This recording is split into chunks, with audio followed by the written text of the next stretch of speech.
I'm all about that bass, no trouble. I'm all about that bass, no trouble. I'm all about that bass, bass.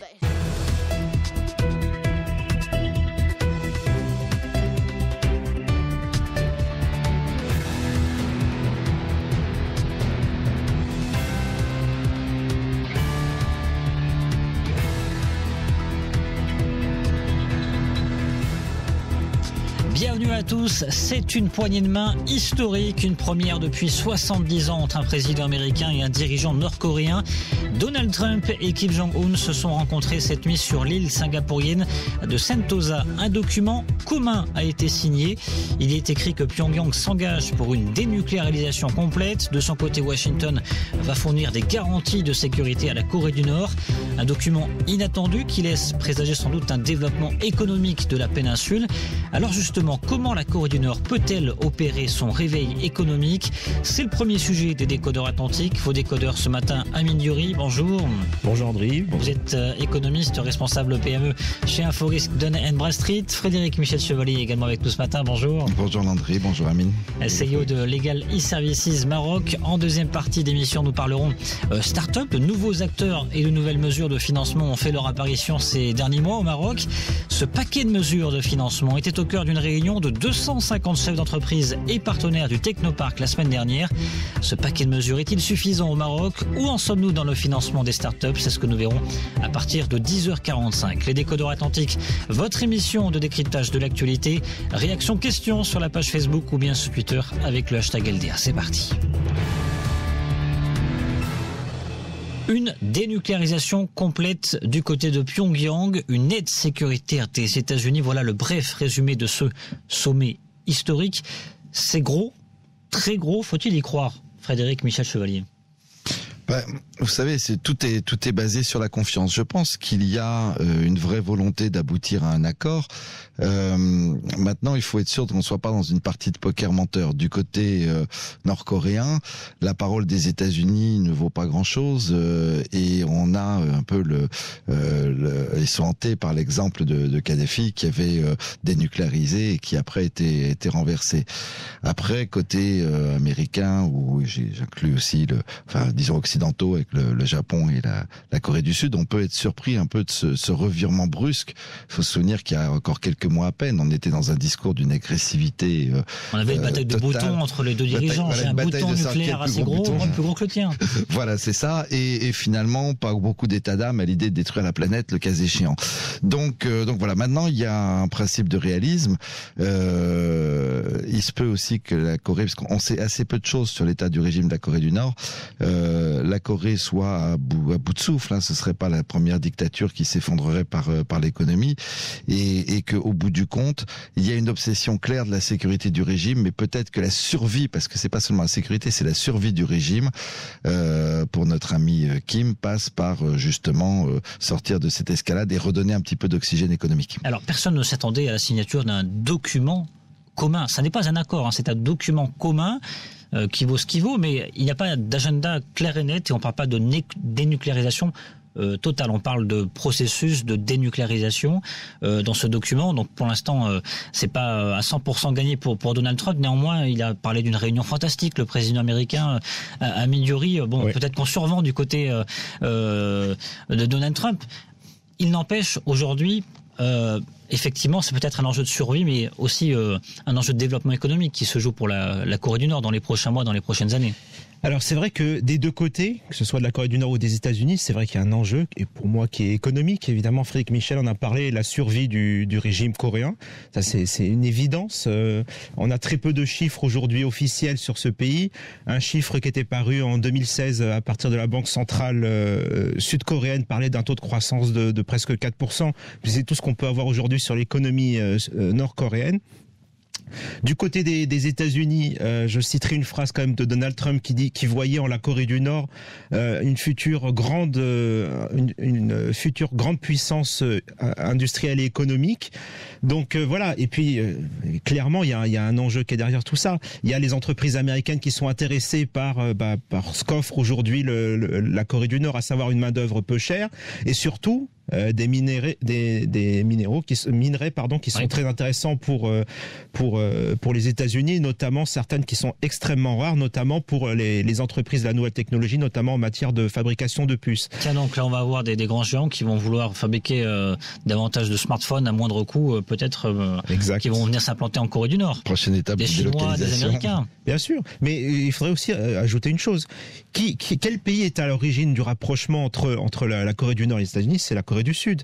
Et c'est le rôle joué par la Chine. Mais surtout le président sud-coréen qui a beaucoup fait pour ce rapprochement, parce qu'il voit justement aujourd'hui à travers l'économie la possibilité, par exemple, de développer des infrastructures entre le Nord et le Sud.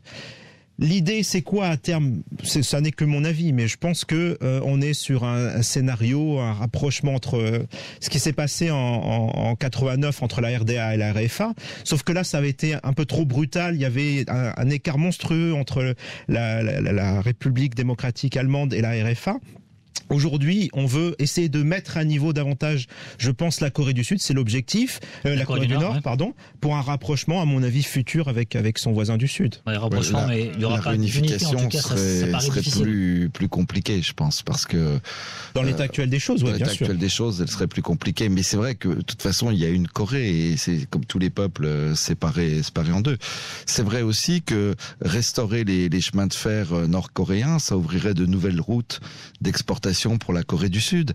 Alors ça, c'est la petite clé USB qui a filé le dirigeant sud-coréen au dirigeant nord-coréen lors de leur rencontre début mai. Clé USB qui contenait un plan économique pour la Corée du Nord, dont effectivement ce tracé ferroviaire à restaurer. Mais je crois que Corée du Sud, États-Unis, enfin tout le monde fait miroiter à la Corée effectivement un renouveau économique. On peut méditer l'exemple finalement de la Chine et du Vietnam où on pourrait très bien libéraliser l'économie. On voit, il faut toujours prendre ça avec vraiment des pincettes, mais il semblerait qu'il y ait des tentatives de tests d'économie de marché, que des formateurs viennent de l'étranger pour essayer d'apprendre le marketing. Parce que un peuple qui a été coupé du monde, on n'en va pas en faire des grands marketeurs ou des grands exportateurs du jour au lendemain. Après, faut regarder les choses. La Chine, qui a été pendant encore ces dernières années vu comme le pays où on produit de l'électronique bas de gamme à bas coût, est en train de devenir un géant technologique. Il est probable, quand on regarde des marques chinoises comme Huawei prendre des parts de marché, que Samsung ne sera pas forcément toujours le numéro 1.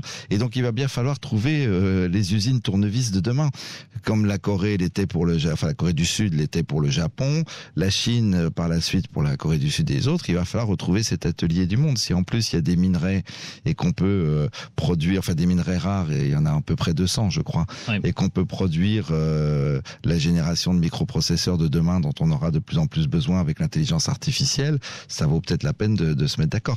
Et puis malgré les conséquences humaines, parce qu'on rappelle qu'en Chine, il y a encore aujourd'hui des enfants de 12 ans, 13 ans, 14 ans qui produisent des smartphones payés à $10 la journée. Là, on peut imaginer encore peut-être le pire pour la Corée du Nord, où il va y avoir des entreprises qui vont fabriquer des smartphones à peut-être $5, y compris pour des enfants qui ont 10-11 ans. Malheureusement, c'est aussi ça l'envers du décor du capitalisme. C'est choquant, mais c'est vrai que ce serait d'autant plus facile à imaginer que par rapport au niveau de vie actuel, qui est en dessous de ce qu'on peut imaginer. On parle de pauvreté au Maroc, mais c'est rien à côté de ce qu'on sait ou de ce qui a pu filtrer de la Corée du Nord. Des gens qui sont réduits à manger des déchets, ramasser des déchets, des morceaux d'algues sur des plages ou autres. On parle de taux de pauvreté de 40%, un salaire moyen mais une inférieur. Vraie pauvreté, oui. C'est un manque de tout. Et c'est là le danger effectivement de cette idée-là, c'est qu'on pourrait facilement les exploiter. Améliorer. Oui, malheureusement, c'est le risque tel que vous l'évoquez. Maintenant, est-ce que le développement économique de ce pays va passer par une certaine éthique par rapport au travail des enfants? Je pense pas, effectivement. L'idée, c'est quand même les Sud-Coréens et les États-Unis voient justement une main-d'œuvre aujourd'hui qui n'est pas chère. C'est ça l'idée, c'est de profiter de cette main-d'œuvre pour fabriquer le moins cher possible et vendre et réaliser des marges les plus élevées possibles. Malheureusement, c'est ce qui risque de se passer, mais in fine, je pense que ça sera gagnant-gagnant pour tout le monde. Après quelques années, effectivement, Frédéric Michel a cité l'exemple de la Chine. Le Vietnam était dans le même cas de figure. Je me souviens du Vietnam au début des années 80. J'étais allé voir ma famille là-bas. C'était une zone de guerre. Ça ressemblait à rien. Aujourd'hui, elle fait partie des 20 économies mondiales. C'était comme une référence. Je pense que voilà, il y a tout ce qu'il faut aujourd'hui pour avoir une économie forte nord-coréenne si justement les sanctions sont levées et permettent des investissements étrangers. Ce qui est intéressant, c'est que là, on parle tout de même des États-Unis qui vont assurer la sécurité de la Corée du Nord. Un peu surprenant parce qu'on s'attendait à ce que la demande de Pyongyang soit le retrait notamment de certaines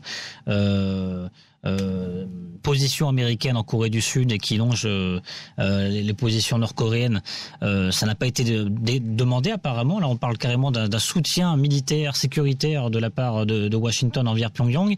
Il va peut-être y avoir la grimace de la Chine. On pourrait se poser même la question, qui va gagner dans ce développement économique? Est-ce que c'est vraiment la Chine ou est-ce que c'est vraiment Washington? C'est la Chine qui a été derrière aussi cette rencontre entre Kim Jong-un et Donald Trump, Frédéric Michel Chevalier. Il y a plusieurs choses. Effectivement, pour éviter de se faire trahir à la mode Kadhafi, finalement, pourquoi ne pas confier aux États-Unis, via des accords de défense, la responsabilité de la sécurité, ce qui serait quand même beaucoup plus difficile à enfreindre que déchirer un accord. Mais encore une fois, il y a une vraie démarche de confiance à parcourir, parce que ne serait-ce que l'accord sur le nucléaire américain montre très bien ce que vaut la signature américaine, ou ce que peut valoir la signature américaine. Et puis aussi les États-Unis, il suffit qu'on change d'administration dans combien maintenant, il reste 2 ans, 2 ans et demi, 3 ans, et on peut repartir faire un virage à 180 degrés. Donc ça, c'est un bon, à mon avis, c'est plutôt malin. Est-ce que la Chine verra ça d'un bon œil? Je pense pas que ça va être fait contre la Chine, et je pense aussi qu'aujourd'hui Trump a une vision assez manichéenne du monde. On voit très bien que l'Europe, et on l'a vu avec le G7 et l'histoire des taxes, notamment sur l'acier européen, l'Europe, il en a peu à faire. L'Afrique, on sait ce qu'il en pense, et il voit certainement une sorte de monde bipolaire dominé par les 2 grandes puissances mondiales que seraient les États-Unis et la Chine, parce que bien entendu, il n'envisage pas la perte de la puissance. L'Asie, c'est 30% du PIB mondial aujourd'hui, 10% de PIB gagné en l'espace de 10 ans. C'est assez colossal. Donc, oui, mais c'est pour ça. Je pense qu'il y a une logique de deal avec les Chinois, et probablement dans cette approche nord-coréenne, d'ailleurs, de faire quelque part plaisir aux Chinois, parce que les Chinois, ça doit pas les amuser non plus de voir à leurs frontières un arsenal nucléaire qui pourrait être incontrôlable. Et on n'a pas remarqué ces derniers temps beaucoup de soutien des Chinois. Enfin, c'était plutôt minimum syndical. Et je pense qu'effectivement, les Chinois ont peur d'autre chose. C'est aussi de demain que le régime de Pyongyang s'effondre et qu'on voit une masse humaine aller vers la Chine. Ils n'ont pas envie de voir justement des migrants, effectivement, des migrants nord-coréens, des dizaines de millions se diriger vers la Chine. Donc ils ont tout intérêt également à ce qu'il y ait un développement économique qui se fasse au niveau du pays. Aujourd'hui, on sait que 90% des échanges, 90% des échanges économiques du pays se fait avec la Chine.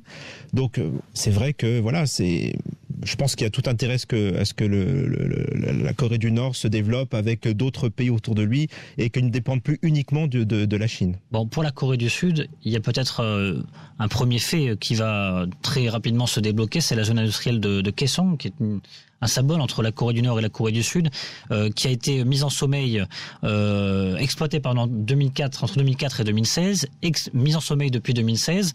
Les entrepreneurs sud-coréens du complexe espèrent y retourner désormais avec donc ce réchauffement des relations, notamment entre Séoul et Pyongyang, et maintenant Pyongyang et Washington. Que va pouvoir gagner la Corée du Sud de ce réchauffement diplomatique, de ce réchauffement économique également entre les 2 États, Ameliori? Kaesong, c'est vrai que c'est un symbole fort. C'est des usines de production où Sud-Coréens et Nord-Coréens, où les salariés nord-coréens venaient travailler. C'était 1,5 milliard de chiffre d'affaires généré. C'était 50 000 Nord-Coréens qui travaillaient. Donc, et surtout, il y avait l'aspect symbolique très, très important. Donc on peut imaginer que ce soit la première zone industrielle qui va fonctionner directement, peut-être dans les prochains mois, d'ici l'année prochaine. Je pense que ça peut être un symbole fort. Outre le fait que la Corée du Nord et la Corée du Sud avaient prévu, lors des prochains Jeux Olympiques, de défiler ensemble, ça peut être aussi un autre symbole de cette fameuse réunification. Parce qu'il faut quand même rappeler une chose, c'est que la Corée du Nord et la Corée du Sud, officiellement, sont toujours en guerre. Ils ont signé en 53 une armistice, mais pas un traité de paix, ce qui fait qu'il y a eu un arrêt de la guerre, mais elle n'est pas définitive. Vous savez que l'arme nucléaire est un objectif dans la constitution nord-coréenne, qui date de 1954. Il va falloir une modification de la constitution nord-coréenne. Ouais, bon, on verra ce qui se passera dans les prochains mois, dans les prochaines années. Ça dépend si c'est avec une doctrine de dissuasion ou une doctrine d'emploi. Ouais. La doctrine de dissuasion, quoi qu'on puisse penser de l'arme nucléaire, a quand même apporté à l'humanité, et notamment à l'Europe et plus largement la plus longue période de paix et de stabilité. Et on voit bien aujourd'hui toutes les incertitudes. Finalement, c'était une période bien confortable. Après, si c'est une doctrine d'emploi, c'est autre chose. Bon, document commun, on le rappelle, signé entre Pyongyang et Washington. On attend une visite de Kim Jong-un très prochainement à Washington. C'est ce qu'a déclaré le président américain tout à l'heure en conférence de presse. Ça veut dire quand peut-être septembre, ça veut dire qu'on va commencer à dessiner le développement économique de la Corée du Nord avec des premiers investissements dès la fin de l'année, dès le début de l'année prochaine, Frédéric Michel-Chevalier. Tout va dépendre du rythme sur lequel on va progresser sur cette histoire de dénucléarisation. Exact. Je pense que Trump est très prudent. Il a bien annoncé pas de levée de sanctions avant que les choses se réalisent. Alors il y aura probablement une levée graduelle comme le voulait la Corée du Nord, mais en tout cas pas avant que des signaux forts soient envoyés. On a eu déjà, un centre d'essai qui avait été détruit, mais finalement, on ne sait pas vraiment ce qu'il y avait dedans et s'il était encore opérationnel. Oui. Il n'était pas opérationnel, parce que c'était un centre au sous-sol qui ne sert plus à grand-chose. Voilà, c'est ça. On détruit une antiquité et on dit qu'on a fait un geste. Mais il va d'abord falloir dresser et partager l'inventaire des sites nucléaires, des sites de recherche et des choses comme ça. Apporter de la transparence pour que les contrôles aient du sens, parce qu'aujourd'hui, les contrôles n'avaient pas vraiment de sens. On ne savait pas les inspecteurs étaient menés là où on voulait les emmener. Puis la Corée du Nord est un pays où on s'écarte pas d'un mètre du parcours du programme officiel. Donc je pense que ça peut prendre. Alors si ça va très vite, si ça va aller très vite, on pourra faire ça. Si ça prend du temps, parce que techniquement on désarme pas comme ça un arsenal nucléaire en 2 coups de baguette magique, il faudra quand même attendre un petit moment pour voir ce renouveau économique. Amine Youri. Oui, et puis j'ajouterais, il y a aussi une question de personnalité de dirigeants. On a vu ce que Trump a fait hier au G7. Il a signé un accord avec les Canadiens et les Européens. Et puis dès qu'il a été dans l'avion, il a remis en cause tout l'accord qu'il avait signé quelques minutes avant. Donc tout peut arriver très rapidement avec ce type de dirigeant.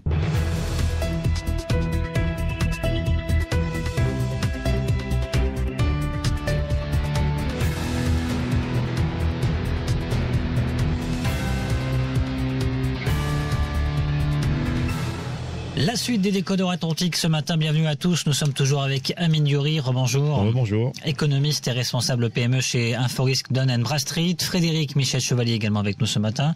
Rebonjour. Bonjour. CEO de Legal e-Services Maroc. On parle donc de cette rencontre historique entre Kim Jong-un et Donald Trump. Poignée de main donc cette nuit avec un document commun qui a été signé. La Corée du Nord qui s'engage pour une dénucléarisation, puis Washington qui va assurer la sécurité militaire de la Corée du Nord. Pas plus de détails pour l'instant.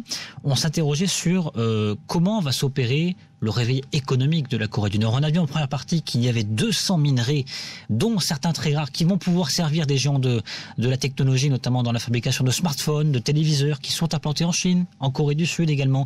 On a vu qu'il y a bien évidemment une masse salariale importante, très faible, mais conséquente, qui pourra être peut-être utilisée à bon escient ou pas par des grandes entreprises. Je vais me poser la question, allez, rêvons, mais à quand des entreprises marocaines en Corée du Nord, Amine Youri? Alors, est-ce qu'on peut rêver? On peut toujours rêver. Maintenant, dans les conditions actuelles, ce ne sera pas une très bonne idée. Orascom, qui est l'opérateur téléphonique égyptien, est déjà implanté sur le territoire nord-coréen. Et aujourd'hui, ça se passe plutôt mal parce qu'en fait, tout l'argent qu'il gagne, il ne peut pas le sortir du territoire nord-coréen. Donc tout est bloqué sur place, sans parler du fait que aujourd'hui, on est dans une économie tiers-mondiste où effectivement la corruption socialiste, il faut donner de l'argent pour avoir tout et n'importe quoi. Donc au niveau du classement Pyongyang, ils sont où là? Au niveau du classement Doing Business, ils sont tout en bas, j'imagine. Très certainement. Je connais pas son classement exact, mais très certainement qu'ils sont classés déjà. Il faudrait voir. Ouais, il faut voir. Bon, en tout cas, mais c'est vrai qu'il y a également en termes de règles de l'économie, il va falloir tout réinventer. Frédéric Michel Chevalier pour la Corée du Nord, là, il va falloir vraiment s'inscrire dans un procédé bien complexe. Ça va demander du temps, sans doute. Ça va demander certainement un temps d'adaptation parce que effectivement, quand on est coupé du monde comme l'a été le peuple nord-coréen, le réveil va être difficile. On a bien vu au moment de l'effondrement du rideau de fer avec l'Allemagne et les autres pays du bloc soviétique, les écarts, des choses qui pouvaient être amusantes comme des accidents de voiture dans les rues de Berlin parce que la distance de freinage d'une Mercedes et d'une Trabant n'était pas exactement les mêmes. Mais finalement, tout ça s'est comblé assez rapidement et il y avait une culture de travail. Là, on s'aperçoit que finalement cette main-d'œuvre nord-coréenne, de ce qu'on sait, il y a celle qui ne travaille pas, il y a celle qui est essentiellement sur des fonctions agricoles, mais avec une agriculture très très en retard. Et on sait peu de choses sur la capacité, notamment industrielle, que pourrait avoir la Corée. Donc il y aura certainement ça. Après, est-ce que les entreprises marocaines ou d'ailleurs doivent s'y précipiter? Ça dépend pour quoi faire. Si c'est pour vendre des produits, il faudrait qu'il y ait un marché. Et ça, on n'y est pas encore. Il va falloir quand même quelques années de reconstruction économique pour ce qui est un potentiel de marché. Si c'est pour apporter certaines expertises, notamment sur l'exploitation de minerais ou de richesses naturelles, pourquoi pas, à condition que le Maroc soit capable de valoriser son expertise à l'international et qu'effectivement on puisse ressortir le produit de cette exploitation. Ouais, et une expertise en matière d'agriculture, puisqu'aujourd'hui l'agriculture nord-coréenne effectivement est restée au Moyen-Âge. Ça peut être un apport effectivement du Maroc. Il peut y avoir peut-être un apport du Maroc, cette question. Un dernier point, l'Inde, parce qu'on n'a pas parlé de l'Inde. C'est l'Inde quand même le deuxième partenaire commercial de la Corée du Nord. On peut imaginer là aussi des intérêts indiens en Corée du Nord très prochainement, notamment dans les secteurs de la technologie, à Minuri. Oui, c'est tout à fait possible, compte tenu des minerais qui sont présents sur place. Les entreprises indiennes spécialisées dans les nouvelles technologies seront certainement parmi les premières à vouloir se précipiter en Corée du Nord et bénéficier de ce développement et de cette manne. Oui, très certainement. On va revenir sur cette poignée de main historique entre Kim Jong-un et Donald Trump tout à l'heure à 12h15 dans le Focus géopolitique avec Gabriel Banon. Soyez au rendez-vous. Dans un instant, deuxième partie des Échos de l'Atlantique, nous allons parler de financement des startups. Où en sommes-nous dans le financement des startups au Maroc? Mais juste avant la séance coup de gueule, coup de cœur. Coup de cœur, coup de gueule. Frédéric Michel Chevalier, un coup de gueule, un coup de cœur ce mardi? Ce sera un coup de cœur qui est d'actualité. On est à la veille du jour du vote. Oui. Et le coup de cœur, c'est que malgré tout... C'est marrant, vous venez de dire du vote, tout le monde a compris. On sait de quoi on parle. J'allais vous reprendre, monsieur dit. Non, pas la peine. Moi, j'ai quand même le dire pour quelqu'un qui ne saurait pas. Bien évidemment, la désignation du pays hôte pour la Coupe du Monde 2026. Et on croise tous les doigts. Moi, j'avais été vraiment choqué par toute la manipulation, je devrais même dire la pourriture qui avait tourné autour de cette sélection. Je parle pas des déclarations excessives de Trump disant au Maroc de choisir entre la Coupe du Monde et le Sahara, mais surtout le fait d'avoir changé quelque chose qui est vraiment inimaginable, d'avoir changé 24 heures avant le dépôt du dossier les règles dans le seul et unique but de disqualifier un des candidats. C'est sûr qu'on gagne mieux une élection quand on est seul candidat. D'ailleurs, Kim en sait quelque chose et pourrait donner quelques conseils à Donald. Voilà, donc en tout cas, on a passé ces embûches, on sera présent demain pour le vote, on croise les doigts, on est de tout cœur et on espère avoir cette Coupe du Monde et ce sera mon coup de cœur du jour. Vote à partir de 7h. Vous savez quand est-ce qu'on pourrait retenter le coup pour la Coupe du Monde si on perd malheureusement demain cette organisation de la Coupe du Monde? Aucune idée. Tu nous as fait un calcul scientifique en antenne, donc on va te laisser le privilège de l'annoncer toi-même. Merci. Non, mais bon, 2030, ça sera l'Uruguay et l'Argentine qui ont une candidature commune, qui célébreront le centenaire de la Coupe du Monde. Face à eux et à la Chine, mais bon, on imagine peu la Chine l'emporter en 2030, sans doute en 2034. 2038, on imagine que l'Europe voudra avoir sa part du gâteau. Ça sera au tour de l'Europe. Ça sera quand même belle lurette que l'Union européenne n'aura pas eu sa Coupe du Monde. Donc, ça sera pas avant 2042. 2042. Sera-t-on encore là pour le voir? Ah ouais, c'est la question. On sera encore là. Améliorer, coup de gueule, coup de cœur? Moi, un coup de cœur. On a beaucoup parlé de la première partie d'investissement direct étranger. Je voulais justement insister sur la surperformance du Maroc en matière d'IDE sur le continent africain.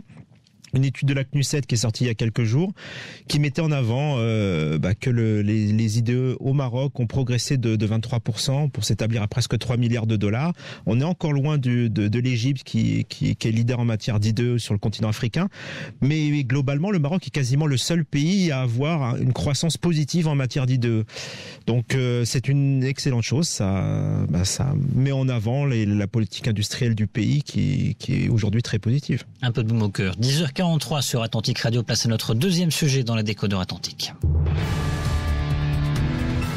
Toujours avec Amine Diori, économiste, responsable PME chez Inforisque Dun & Bradstreet, Frédéric Michel Chevalier, CEO légal e-Services Maroc. On parle donc start-up ce matin également. Il y a eu de nouveaux acteurs, de nouvelles mesures de financement qui ont fait leur apparition ces derniers mois au Maroc.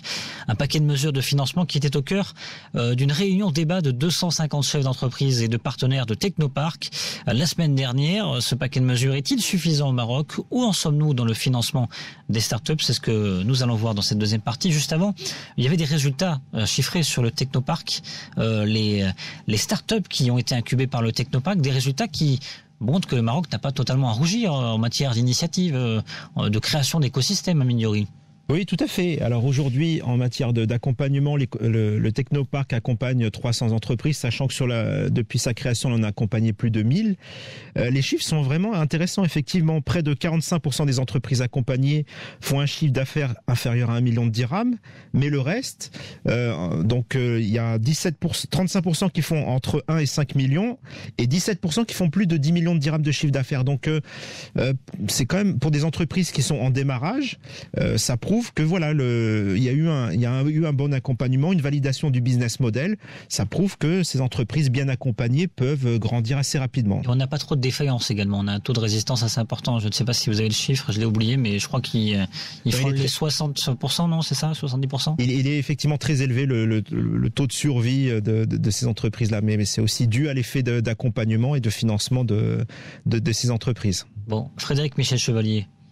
Est-ce que le paquet de mesures de financement que disposent les startups aujourd'hui au Maroc est suffisant? Alors, d'une manière générale, tout dépend de quel point de vue on se place, je pense que pour le Maroc, il y a quand même pas mal de progrès et je crois que ce qu'on peut saluer dans le modèle du Technopark, c'est finalement le modèle d'un écosystème qui se soutient et qui gère finalement une dynamique positive d'innovation. Je pense qu'un certain nombre de ces entreprises pourraient avoir un avenir, y compris à l'international. Certaines sont déjà un peu orientées là-dessus. Après, pour relever les défis de la compétitivité mondiale, je ne suis pas sûr parce que là, il y a combien? C'est 700 millions de dirhams, c'est ça? Ouais. 700 millions de dirhams, c'est à la fois beaucoup et c'est peu.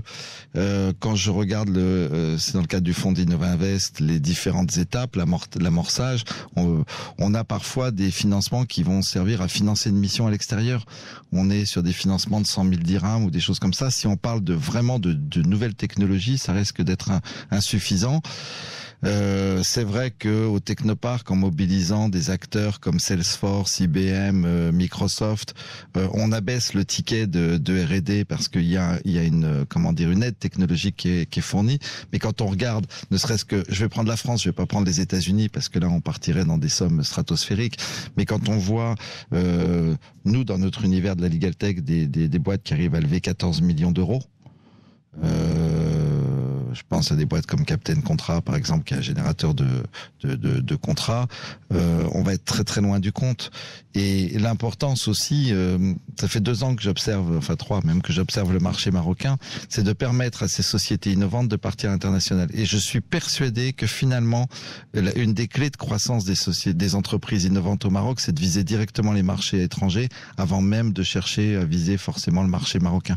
Donc ça, il y a une erreur souvent qui est faite de la part de ces startups marocaines de trop regarder petit, pas de regarder un ensemble de pays, de regarder les marchés étrangers directement. Il y a 2 solutions. Le vrai modèle de développement, de business développement d'une startup aujourd'hui, c'est d'aller très très vite sur son marché national, de ramasser la position de leader et de lever immédiatement des fonds pour partir à l'international. Ça, c'est un modèle, enfin Amine pourra confirmer ou pas. Mais en tout cas, c'est difficile au Maroc parce qu'il y a quand même un problème de taille de marché et de maturité de marché. Et je me demande si effectivement, aujourd'hui, l'entreprise marocaine n'est pas obligée de regarder à l'extérieur. Il y a autre chose au Maroc qui peut être pesant, c'est que tous les jours, on est découragé, enfin, sauf quand on fait des trucs simples, digital, marketing et autres, mais tous les jours, on est quand même découragé en disant oui, mais c'est le Maroc, c'est pas pour le Maroc, c'est pas mûr, alors que le Maroc est mûr, alors que le marché, on pourrait le trouver. Voilà. En tout cas, on peut que se féliciter de voir arriver ces fonds parce que c'est toujours plus, mais je crois qu'il va vraiment falloir, et c'est peut-être aussi la clé de cet accompagnement du Technopark, réfléchir à un modèle spécifique de développement pour les startups marocaines parce qu'il faudra aller plus loin. Il y a une scalabilité qui est vraiment importante. On va en parler de ce nouveau modèle de développement de start-up. On s'arrêtera également sur le fonds Innovinvest qui a été effectivement le fonds majeur de ces dernières années pour l'écosystème. Amine Diouri. Oui, je voudrais revenir sur ce que vient de dire Frédéric Michel. Alors, il faut quand même rappeler une première chose, c'est que avant ce fonds Innovinvest, il y avait quasiment rien en matière de financement de l'innovation, en matière d'amorçage et de capital risque. Donc déjà, c'est un progrès, même si ça n'est pas suffisant, mais c'est déjà bien. Deuxième chose, et c'est peut-être là-dessus que je suis pas d'accord avec Frédéric Michel, c'est quand il parle de l'internationalisation pour les startups, ces startups qui se créent. C'est vrai pour le modèle français, les startups qui se créent, elles ont tout de suite dans l'objectif d'aller vendre leurs produits à l'international. C'est vrai, mais je pense que je pense pas que ce soit l'objectif pour nos startups marocaines. Je pense qu'il faut déjà s'imposer sur son marché domestique. Cet argent, il sert déjà à prouver un concept et répondre à un besoin spécifique. Je citerai par exemple une entreprise qui est aujourd'hui qui est au Technopark, par exemple Manageo, éditeur de logiciels. On en a souvent parlé avec Frédéric Michel. C'est un produit qui s'adapte, qui est pour le marché marocain, qui est destiné aux TPE, PME, et je pense qu'aujourd'hui le marché marocain en lui-même est largement suffisant pour cette start-up. En plus, ils ont un point fort, c'est qu'ils se sont appuyés sur un benchmark systématique de toutes les solutions équivalentes qui existaient dans le monde. C'est pour ça qu'ils sont à ce niveau-là. Mais il y a une chose importante, c'est que le marché sur lequel ils sont à l'étranger est saturé. Oui, aussi. Alors, on va pas s'arrêter au cas par cas sur les entreprises parce que sinon on va faire un peu de publicité, chose qui n'est pas autorisée, vous le savez, par l'ARECA. Oh, bah là, je pense pas qu'on était dans le registre publicitaire. On était dans le concret, effectivement. Juste, je remets les pendules. Mais par rapport à ce fonds Innovinvest, d'abord, après on parlera effectivement du modèle de développement qui peut être cherché pour les startups pour davantage les développer. Sur ce fonds Innovinvest qui a été mis en place l'an dernier, Amine Diouri, c'est une innovation majeure. On parle de combien déjà et comment ça va fonctionner? Alors, ça fonctionne déjà? On parle de 700 millions de dirhams. En fait, il y a 2 écosystèmes différents. Il y a d'abord un écosystème d'incubateur qui est censé accompagner les startups avec justement un financement spécifique, notamment le prêt d'honneur, qui peut aller jusqu'à 250 000 voire 500 000 s'il y a plusieurs créateurs. Et de l'autre côté, il y a la partie réellement capital risque. Et là, c'est l'apport en fonds propres via une prise de participation dans une structure. Et donc, justement, l'objectif de tout ça, c'est d'accompagner, c'est de financer, c'est de permettre à ces startups de valider un concept, de développer un prototype, ce qui est souvent demande de l'argent, et puis après de tout simplement de croître via l'argent apporté. Parce qu'il faut quand même rappeler une chose qui est très importante, c'est que la principale raison de mortalité d'une startup, c'est parce qu'à un moment donné, elle brûle de la trésorerie très très rapidement, elle en a plus. Et l'idée, c'est justement de lui en apporter pour permettre justement de tenir le plus longtemps possible et de commencer à gagner suffisamment de chiffre d'affaires pour pouvoir ensuite survivre. Frédéric Michel Chevalier, confiant par rapport à ce fonds qui vient de s'implanter? Je pense effectivement que ça peut marcher parce qu'il y a effectivement ces étapes du parcours de la start-up, du concept, la proof of concept, le prototype et après le MVP et partir en marché. Oui, parce que quand même 700 millions de dirhams, c'est pas rien. Et en fait, le facteur clé de succès, ça va être la capacité à limiter le nombre de projets, de pas vouloir en faire trop, pour que les tickets disponibles et justement le soutien par la suite, quand il y a des besoins réels de trésorerie, puissent s'opérer. Donc elles puissent monter en puissance, monter en capitalisation via du capital risque. Et deuxièmement, de bien être sûr de ce qu'on définit comme entreprise innovante. On a toujours ce problème au Maroc, mais je vois quand même qu'il y a des choses qui s'améliorent dans ce domaine-là, de la définition de la start-up. Il faut pas se tromper. Il faut vraiment miser sur des entreprises qui ont un fort potentiel de croissance parce qu'elles pourront tirer un développement économique. Donc, limiter le nombre de projets pour avoir des tickets suffisamment grands sur chacun des projets et s'assurer qu'on est véritablement dans des entreprises à fort potentiel de croissance. Moi, il y a aussi une chose, j'avais vaguement abordé, que je voudrais signaler. Il y a un domaine qui me paraît fondamental pour le Maroc, c'est le domaine de l'e-santé. On a ce plan qui a pour but, c'est 2023 je crois, d'amener la santé au Maroc, le secteur de la santé au niveau de l'international, mais on pourrait gagner énormément de temps et d'argent à passer par la télémédecine qui vient d'être adoptée par le gouvernement. Oui, mais puisqu'il y a plein d'innovations, il y a la télémédecine, mais il y a aussi la médecine prédictive, il y a toute une série de choses et il y a une opportunité énorme. Et si le Maroc rejoignait de temps en temps ces différents plans et mettre d'un côté ce plan sur la santé et de l'autre côté ces fonds pour faire de l'entreprise innovante à forte croissance, je crois qu'on trouverait le moyen de progresser aussi pour le bien social. Donc quand vous parlez de changer le modèle de développement des startups, vous pensez à ça notamment, mettre davantage de cohésion peut-être dans déjà les plans, les différents plans des autorités publiques, rapprocher le digital, l'innovation avec différents secteurs? Ah ben oui, pour le plan de la start-up ça changera rien, mais effectivement pour concentrer avec une certaine cohérence les efforts publics du Maroc sur des priorités nationales, pour trouver un nouveau pacte social, on le voit bien parce qu'en réalité les signaux faibles du boycott, c'est quoi? C'est un malaise dans le pacte social, pour réconcilier. Quand je vous parle de l'e-santé, finalement c'est le bien-être de chaque Marocain qui est en ligne de mire. C'est pas simplement d'amasser quelques millions de dirhams à droite à gauche. Alors à un moment, de penser les choses de manière globale à 360 et de faire des effets de levier, oui, le Maroc doit innover dans ses priorités. Et ces priorités, enfin en tout cas il y a celle-ci. Amine Youri, qu'est-ce qu'il faut faire de plus? Qu'est-ce qui manque encore aujourd'hui pour davantage aider les startups marocaines à grandir et à trouver des financements? Alors, je pense que il faut aussi regarder d'un point de vue fiscal. Il y a eu des mesures qui ont été prises lors de la dernière loi de finances, justement qui incitaient les entreprises, les particuliers à investir dans les entreprises innovantes. À mon sens, pas suffisant parce qu'on parle quand même de 200 000 dirhams permettant, enfin une réduction d'IS ou de IR de 200 000 dirhams limitée à 30% du montant de l'IS. C'est pas mal, mais c'est pas encore assez. Certains spécialistes pensent que 500 000 serait suffisant, ce serait beaucoup mieux en matière d'investissement. Par ailleurs, l'écosystème de financement doit être encore amélioré. Je pense notamment à l'arrivée du crowdfunding qui peut être à mon avis une vraie révolution en matière de financement pour justement ces projets innovants. Aujourd'hui, clairement, le système bancaire, enfin la banque n'est pas un moyen de financement adapté pour ce type de projet. Le crowdfunding l'est. Clairement, avec le capital risque. Donc, il faut accélérer l'arrivée de ce mode de financement pour permettre justement à davantage d'entreprises d'avoir accès à ce mode de financement. C'est les deux prochains chantiers, crowdfunding et capital risque. Oui, tout à fait. Le crowdfunding, je crois que c'est bien. De toute façon, c'est pas propre au Maroc, le fait que le système bancaire soit pas adapté pour ça. On voit partout dans le monde. Et justement, raison de plus pour ne pas perdre du temps et tirer les enseignements de ce qu'on voit à l'intérieur. Je rajouterais un truc, c'est la TVA.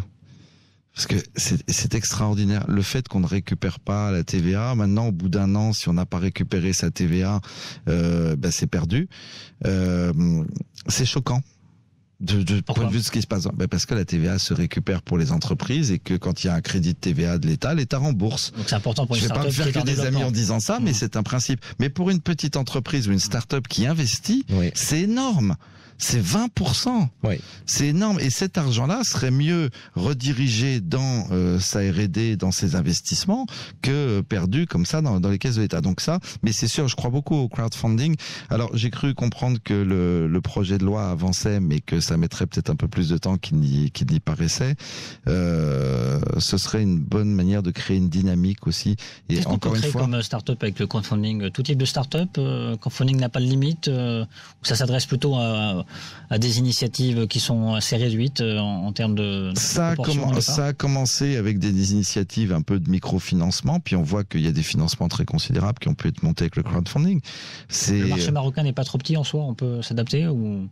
Ça partira doucement, mais il y a une chose importante au Maroc, il y a une notion de proximité qu'on voit d'ailleurs dans l'économie informelle ou autre.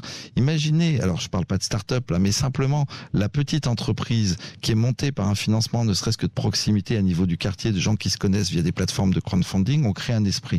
Et après, il y a une scalabilité, c'est-à-dire qu'après ça va de manière un peu plus élevée. Je pense que c'est aussi un moyen de mobiliser les énergies marocaines. Je suis pas naïf, ça se fera pas d'un coup de baguette magique, mais on peut créer un cercle vertueux. En attendant, je pense qu'il y a aussi des personnes qui ont suffisamment de fonds à investir dans des projets via le crowdfunding. Il faudra certainement insister sur l'éthique, sur la sécurisation, le filtrage des projets qui seront financés, parce que voilà, on le voit avec les ICO. Après un grand moment où il y a eu, comment on appelle ça, du scamming, je crois, de l'escroquerie pure et simple. Pour les auditeurs, on s'aperçoit que maintenant on arrive avec des systèmes de moralisation et que ça peut très très bien fonctionner. Amine Diouri, pour terminer. Non, le projet de loi est déjà en place, il est intéressant, il fixe déjà un cadre. Il y a des projets, alors je me souviens plus du nom de ce projet, mais il y a un projet qui est en cours, qui est lancé par Smala, justement, qui est un des leaders du crowdfunding, et qui permet justement à des futurs utilisateurs de préacheter un produit qui va être lancé. Et donc, ça permet de financer la start-up, et puis ça permet aussi de valider un concept. Et je trouve que c'est une très bonne initiative qui est lancée. Merci messieurs. Frédéric Michel Chevalier, CEO Legal e-Services Maroc. Amine Diouri, responsable PME chez Inforisque Dun & Bradstreet. À très bientôt sur Atlantic Radio. Merci Landry. Merci. Vous restez avec nous. 11h10, les experts Atlantiques avec Fessat Tadlaoui. 11h le point info en langue arabe avec Morad Baba. Je vous retrouve demain pour un prochain numéro des Décodeurs Atlantiques. Excellente matinée à toutes et à tous.